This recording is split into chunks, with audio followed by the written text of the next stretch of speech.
My experience with Belle and Sebastian has always been a weird one. I am a huge fan of British indie pop music, especially, you know, the obvious big names, the Smiths, Orange Juice, Japan, XTC are all among my very favorite bands, but when I was first introduced to Belle and Sebastian by a friend of mine, I was a bit skeptical. I did like the band's songs and records, but I wasn't really impressed, mostly on the basis of the fact that they sounded so quiet. Especially with their early records, there's always that moment when you put them on your stereo where you have to go there and be like, oh, is it on? Is it really going? Oh yeah, I hear some British guy whispering.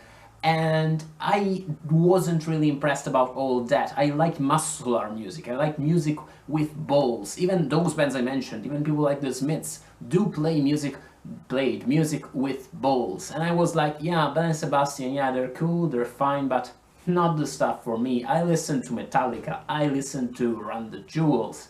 And the moral of that story is that nowadays I have an obsession really with Belle and Sebastian. More specifically with If You're Feeling Sinister, their sophomore record, probably their most widely critically acclaimed record. That's one of my go-to records. It's a record I can listen to whatever my mood is, in whatever situation. I love to listen to it while I'm riding my bike. It's all awesome background music, but at the same time, because it's very quiet and it doesn't have many bombastic moments, but at the same time it's excellent when you feel like a more involved kind of listening experience and you want to pay attention to the lyrics, and every time you listen to it closely you find out something new. So I couldn't but check out Scott Plagenhoefen's book about If You're Feeling Sinister. Scott Plagenhoefen is the editor of a music website you might have heard about called Pitchfork. Is the book good? The book is awesome on the one hand, but on the other hand it is also terrible, and let me tell you why. If You're Feeling Sinister, by the way, is part of a larger series of books on widely acclaimed pop and rock records called 33 1/3 by Bloomsbury/Continuum. I recently read my first book in the series, which was Jonathan Letham's Fear of Music, and there's a review of it on my channel, but If You're Feeling Sinister is a completely different kind of book, and confirmed my intuition that each of the books in this series handles its material, the material it analyzes, in a different way. Letham analyzed Fear of Music as a kind of text. His was kind of a close reading, or well, close listening of Fear of Music as an album, whereas If You're Feeling Sinister by Plagenhoefen, it is mostly a historical book about the history of Belle and Sebastian as a band, but more widely about the history of pop music, indie pop and indie rock music, and about the history of that moment when the internet was born and its consequences for popular music. If You're Feeling Sinister advances the claim that Belle and Sebastian were probably the last band in the history of music that was some sort of secret, because they did not like to talk to the press too much, and their early releases were kinda hard to get by, and on the internet their early fans created this kind of mailing list, and they created this kind of primitive forum where they discussed their music preferences, and some people got married because they, you know, found out about each other on this forum, including the author, if I realize correctly, and it was this kind of shared communal experience in the early days of the internet. And the book discusses the potential this had to expand the very basic ideas of indie rock and pop music. The idea that, you know, this music was played by common people who did not really care about what the big labels imposed upon them, and just played the music that they liked, and they weren't really very talented, technically speaking, and they didn't really care if their music was sonically pleasing or not, and whatever they produced they shared with their fans. But at the same time, the book discusses the way this same potential that the internet gave to people also changed completely the way we experience music. I've always had this kind of douchey theory that nowadays so many people write fiction, and there are so many self-published novels, and there are so many books in bookstores, because computers have made the writing process so easy. And if people had to type their books on actual typewriters, no one would bother with that shit anymore. But what is probably much harder to realize, especially for a kid of my generation of the 90s, is the way computers and the internet have changed the way we experience music too. Once, when you wanted to listen to a record, you actually had to go to the turntable and put it on and switched it halfway through the record. That's unthinkable. And if you listen to a single, you had to do that and, you know, spend 3 minutes listening to the song, and then you had to turn it on or, you know, listen to it again. It sounds so, you know, it sounds like there's so much work to be put in the process of listening to music. And that's of course because I grew up listening to it on CD players and later on MP3s and shit.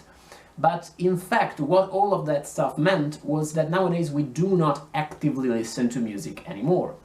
Once, when you had to, you know, go to the turntable to put on the single and then put it on again, you didn't really do much else while you were listening to the record. It was an active kind of experience. Whereas nowadays, you have all kinds of other opportunities and you listen to the music while you play video games, or you read books, or you go for walks.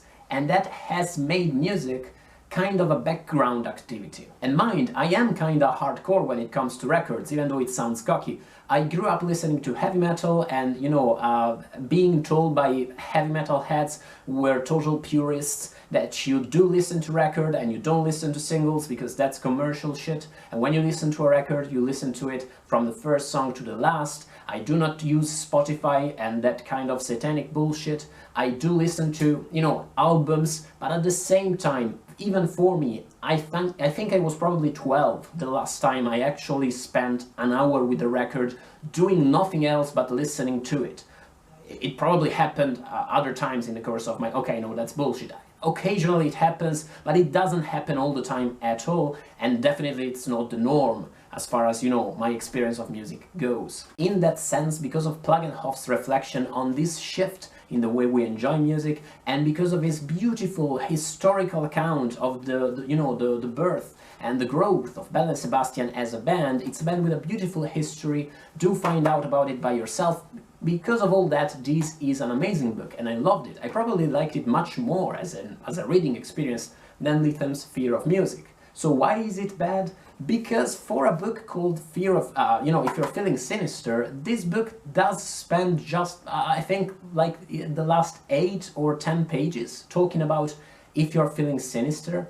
And the kind of analysis you find in those last pages, yeah, you do get Plagenhoef's opinion on these songs, and you do get a very short account of what the songs are about, but that's the kind of stuff that if you spend 30 minutes with, you know, the record sleeve, you can get by yourself, really. That bothers me a little tiny bit in a book that is actually called, you know, If You're Feeling Sinister, but that's, truth be told, is also because as much as I love that record, I am not nearly as much a fan of Belle and Sebastian's other albums as I am of Sinister. I do like, you know, Dear Catastrophe Waitress, I do like their last record, the Girls in Peacetime, a lot, but I don't adore all those albums as much as I adore Sinister. What really gets my goat actually is the fact that Tiger Milk, the band's debut record, is actually given much more space in this book than If You're Feeling Sinister.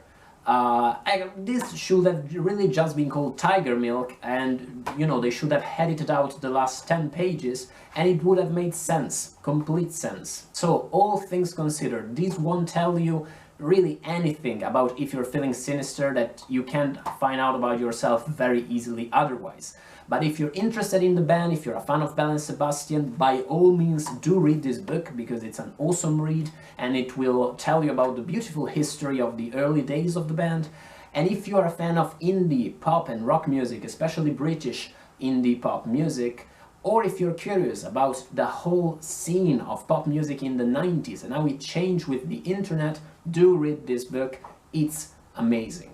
I can't wait to check out other books in the series and to see how other writers tackle all of these records. I think I'll probably check out next maybe Kanye West's My Dark Beautiful Twisted Fantasy, but I still haven't decided and I haven't bought any of these records. Some of you guys suggested the one about, I think about Kid A, but I'm not a big Radiohead fan, or the one about, I can't remember. Anyway, if you've read other books in the series, do recommend me the ones that are great. Thank you for watching the video, guys. Bye, guys.